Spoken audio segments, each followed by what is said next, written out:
Hi செல்லக்குட்டீஸ், நான் வந்துட்டேன். மணி என்ன 3 ஆயிட்டு 3 ஆயிட்டா நம்ம வந்துருவோம். இன்னைக்கு என்ன வீடியோ கொண்டு வந்திருக்கேன் அப்படின்னு பார்த்தீங்கன்னா, பாலகுருங்கிற ஐடியிலேருந்து எனக்கு ஒரு டவுட்டு சிஸ்டர். எனக்கு இதை ஹெல்ப் பண்ண முடியுமா அப்படின்னு சொல்லிட்டு கேட்டிருந்தாங்க. அதாவது என்னென்னு பார்த்தீங்கன்னா, எனக்கு பட்ஜெட் போட்டு கொடுங்க. ரூ. 20,000 சம்பளம் தான்ப்பா. அந்த 20,000 சம்பளத்தில் நான் சொன்ன செலவுலாம் போக நான் எப்படி சேர்த்து வச்சு என்னோட கடனை அடைக்கலாம் அப்படின்னு சொல்லிட்டு கேட்டிருந்தாங்க. ஈஸியாக கிளியராக நம்ம கடனை அடைக்கலாம் சிஸ்டர். இதுக்கு நீங்கள் கவலைப்பட வேண்டாம், சோம்பரிப்பட வேண்டாம், ஸ்ட்ரெஸ் ஆக வேண்டாம், டிப்ரெஷன் ஆக வேண்டாம். நான் சொன்ன ஸ்டைலில் மட்டும் நீங்கள் ட்ரை பண்ணி பாருங்கள். நம்ம கடனே 3 லட்சம் கடன் இருக்குன்னு சொன்னீங்களா, 3 லட்சம் கடனும் அடைஞ்சி ஸ்கூல் ஃபீஸும் கட்டிடலாம். வீட்டு செலவையும் நம்ம பார்த்துக்கலாம். அது எப்படிங்கிறதா நான் இன்றைக்கி வீடியோ ஃபுல்லாகவே காட்ட போகிறேன். ஸோ வீடியோ ஸ்கிப் பண்ணாமல் பாருங்கள். அப்போ தான் உங்களுக்கு ரொம்ப யூஸ்ஃபுல்லான டிப்ஸ்லாம் நிறைய சொல்லியிருக்கேன். அப்போ தான் உங்களுக்கு புரியும். ஸோ ஸ்கிப் பண்ணாமல் பாருங்கள். வழக்கம் போல தான் இப்போ தான் நம்ம வீடியோக்கு முத வரீங்கிறதா லைக் பண்ணுங்கள், ஷேர் பண்ணுங்கள், கமெண்ட் பண்ணுங்கள், முக்கியமாக சப்ஸ்கிரைப் பண்ணுங்கள். வாங்க வீடியோக்குள்ளே போகலாம். அதுக்கு முன்னாடி எப்பவும் போல் கமெண்ட் பண்ணுங்கள். நம்ம பழகலாம். எதில்? கமெண்ட்டில். இப்போ இருக்கிற காலத்துக்கட்டத்தில் கடன் தான்ப்பா ரொம்ப பெரிய பிரச்சனைனே சொல்லலாம். அது இல்லாமல் இருந்தாலே நோய் நொடி இல்லாமல் சந்தோஷமாக நிம்மதியாக வாழலாம் போல். ஏன்னா அந்த அளவுக்கு கடன் நம்மளை கழுத்தை நெரிக்குதுன்னு சொல்லுவாங்க தெரியுமா. அந்த காலத்துலலாம் கடன் கழுத்தை வரைக்கும் நெரிக்குது அப்படிம்பாங்க. அதே மாதிரி டீஎல்லாம் பாருங்க, கடன் அன்பை முறிக்கும்னு சொல்லியிருப்பாங்க. இதுக்கெல்லாம் என்ன காரணம் அப்படின்னு பார்த்தீங்கன்னா, கடன் இருந்தாலே ஒருத்தனுக்கு நோய் நொடி அதிகமாக வந்துடும். ரொம்ப ஸ்ட்ரெஸ் ஆயிடுவோம், டிப்ரெஷன் ஆயிடுவோம். கடன் இருந்தால் நம்ம மண்டை ஒரு இடத்துல சும்மா இருக்காது. இதனால் எது கூடுதோ இல்லையோ நம்மளோட ஸ்ட்ரெஸ்ஸும் டிப்ரெஷனும் நல்லா கூடிடும். ஸோ இதை ஈஸியாக எப்படி சரி பண்ண போகிறோம், ஹாஸ்பிட்டலே போகாமல் எப்படி சரி பண்ண போகிறோம் அப்படிங்கிறத நான் இன்றைக்கி வீடியோவில் காட்ட போகிறேன். ஸோ வாங்க வீடியோக்குள்ளே போகலாம். ஃபஸ்ட்டு எடுத்தோடனே ஸ்கூல் ஃபீஸ் தான்ப்பா. ஸ்கூல் ஃபீஸ் இல்லாமல் எப்படி நீங்கள் கவர்மெண்ட் ஸ்கூலில் சேர்த்துறீங்கன்னா ரொம்ப நல்லது சிஸ்டர். ஆனால் நீங்கள் கவர்மெண்ட் ஸ்கூலில் சேர்க்கல போல். அதனால தான் ஸ்கூல் ஃபீஸ் 25,000 அப்படின்னு சொல்லிட்டு நீங்கள் மென்ஷன் பண்ணியிருந்தீங்க. இன்னும் நீங்கள் ஸ்கூல் ஃபீஸை கட்டாமல் கவர்மெண்ட்டில் கட்டியிருந்தீங்கன்னா ரொம்ப நல்லது. படிப்பு இப்போது ஸ்கூலை விட, அதாவது ப்ரைவேட் ஸ்கூலை விட நம்மளோட கவர்மெண்ட் ஸ்கூல் ரொம்ப நல்லா சொல்லிக் கொடுக்குறாங்க. அதுவும் இல்லாமல் இப்போ எல்லா பக்கமே இங்கிலீஷ் மீடியம் ஆக்கிறதுனால சூப்பராக இருக்குது சிஸ்டர். ஸோ நீங்கள் வேணால் ட்ரை பண்ணி பாருங்கள். இப்போதைக்கு நான் சொல்கிற டிப்ஸையும் ட்ரை பண்ணி பாருங்கள். ஸ்கூல் ஃபீஸ் வருஷத்துக்கு 25,000 அப்படின்னு சொல்லிட்டிங்கன்னா, அப்போ மாதம் நீங்கள் 2,000 சேமிச்சாலே போதும். நம்ம பிள்ளைய நல்லபடியாக படிக்க வைக்கலாம். அது எப்படி அப்படிங்கிறத காட்டுறேன் பாருங்கள். இப்போ ஒவ்வொரு மாதமும் நீங்கள் கணக்கு எழுதிக்கங்க. ஜனவரி 2,000, பிப்ரவரி 2,000, மார்ச் 2,000. இப்போ மார்ச் 2,000 போடும்போது 6,000 ஆயிரும். ஏப்ரல் 2,000 போடும்போது 8,000 ஆயிரும். மே 2,000 போடும்போது 10,000 ஆயிரும். ஜூன் 2,000 போடும்போது 12,000. இப்படியே வந்துச்சுன்னா நவம்பர் மாதம் 2,000 போடும்போது 22,000 வந்துடும். அப்படி தானே? அப்படி வரும்போது டிசம்பர் மாதம் மட்டும் எக்ஸ்ட்ரா கொஞ்சம் குட்டி போட்டு அக்காவையும் போட்டு ஒரு 3,000 போட்டு விட்ருங்க. சரிங்களா? அப்படி போட்டிங்கன்னா 25,000 வரும். ஸோ ஈஸியாக நீங்கள் இந்த சேமிப்பை நீங்கள் ரெடி பண்ணிடலாம். இது மூலமாக பிள்ளைங்களோட ஸ்கூல் ஃபீஸை கட்டணுமேங்கிற கவலையும் கிடையாது. மாதம் 2,000 கண்ணை மூடிட்டு தூக்கி தூர வச்சுட்டாலே போதும். ஈஸியாக நம்மளோட பிள்ளைங்களோட ஸ்கூல் ஃபீஸை கட்டிடலாம். நெக்ஸ்ட்டு டிப்ஸ் சொல்லட்டா? இந்த சின்ன டிப்ஸ் எல்லாம் நீங்கள் ட்ரை பண்ணாலே போதும். ஈஸியாக உங்களுடைய நகைக்கடனை இல்லை என்ன கடனோ அது எனக்கு தெரியல, அந்த இஎம்ஐ ஈஸியாக நம்ம கட்டிடலாம்.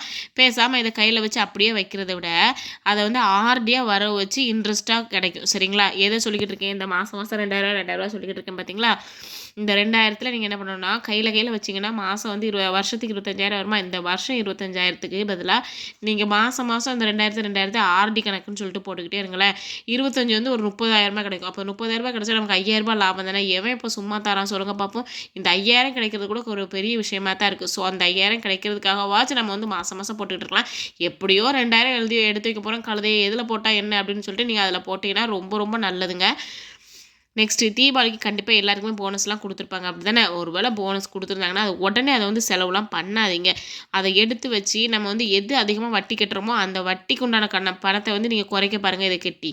சில பேரை பார்த்தீங்கன்னா ஏதாவது போனஸ் கிடைச்ச உடனே அதை வாங்குவோமா, இதை வாங்குவோமா, காரை வாங்குவோமா, வீட்டை வாங்குவோமா. கவுண்டபிள் ஒரு படத்தில் சொல்லுவாங்க தெரியுமா, என் கையில் இப்போ காசு இருக்கடா, நான் எதையாச்சும் வாங்கட்டா, இந்த ஊரை வாங்கட்டா, வேண்டாம், இந்த தெருவை வாங்கட்டா, வேண்டாம், இந்த குளத்தை வாங்கட்டா, வேண்டாம் அப்படின்னுவா. அந்த மாதிரி தாங்க. எதை வாங்குவோன்னு நினச்சிக்கிட்டு இருக்காம ஏற்கனவே வாங்கின பொருளை நம்ம பத்திரப்படுத்தி வச்சுருக்கோமா அப்படின்னு நம்ம நினச்சாலே போதும். சூப்பராக நம்ம செலக்ட் பண்ணிட்டு போயிட்டே இருக்கலாம். 3வது பாயிண்ட், மாதம் மளிகை ஜாமான் வாங்குறதுக்கு முன்னாடி லிஸ்ட்டை ஃபஸ்ட்டு ரெடி பண்ணியிருக்கப்பா. எல்லார் வீட்லேயுமே லெஃப்ட் ஓவர்ன்ட்டு சொல்லிட்டு ஒரு பாக்ஸ் இருக்கும். அந்த பாக்ஸ் ஓப்பன் பண்ணி பாருங்கள். அதில் கவராக நம்ம முடிச்சு போட்டு வச்சுருப்போம். அந்த முடிச்செல்லாம் அவுத்தாலே போதும், நிறைய ஜாமான் நமக்கு மிச்சமாகும். நான்லாம் சம்டைம்ஸ் அப்படி தான் செய்வேன். ஏன்னா நிறைய முடிச்சு போட்டு வச்சுருப்பேன். என்ன தாண்டா முடிச்சு போட்டு வச்சுருக்கோன்னு பார்த்தா உள்ளேயே ஒரு குட்டி மளிகை கடையே வச்சிடலாம் போல், அந்தளவுக்கு நம்ம முடிச்சு போட்டு வச்சுருப்போம். அந்த மளிகை கடையெல்லாம் ஃபஸ்ட்டு க்ளோஸ் பண்ணுங்கள். நீங்கள் அதை எல்லாத்தையுமே ஓப்பன் பண்ணி க்ளோஸ் பண்ணிங்கன்னா மட்டும்தான் உங்களுக்கு மாதம் ஒரு 400 500 வரைக்கும் சேமிக்க முடியும். மாதம் 500 அப்படின்னு கணக்கு வச்சா கூட வருஷத்துக்கு என்ன ஆகுது. ஸோ நீங்கள் மளிகை ஜாமான் வாங்க போகிறீங்கன்னா அதுக்கு முன்னாடியே ஒரு லிஸ்ட்டை போட்டுருங்கப்பா.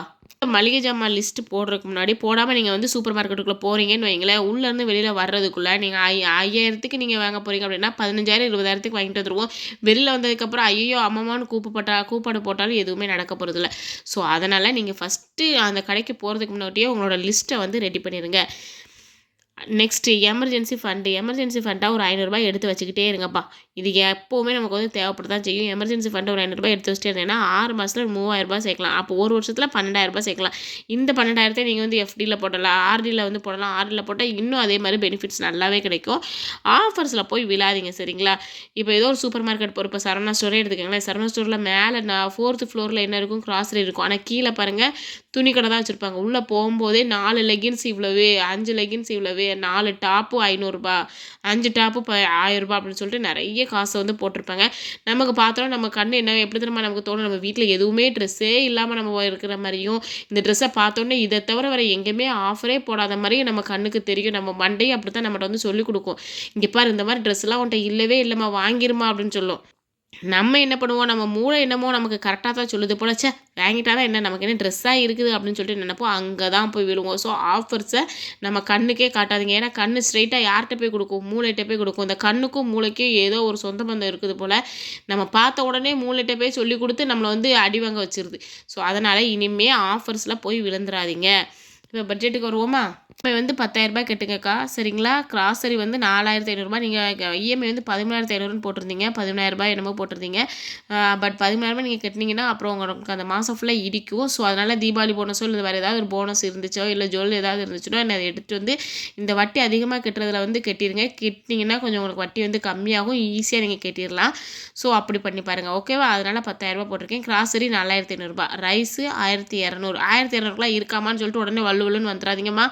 அதாவது 1,200க்கு இருக்குது, 1,050க்கு கூட இருக்குது.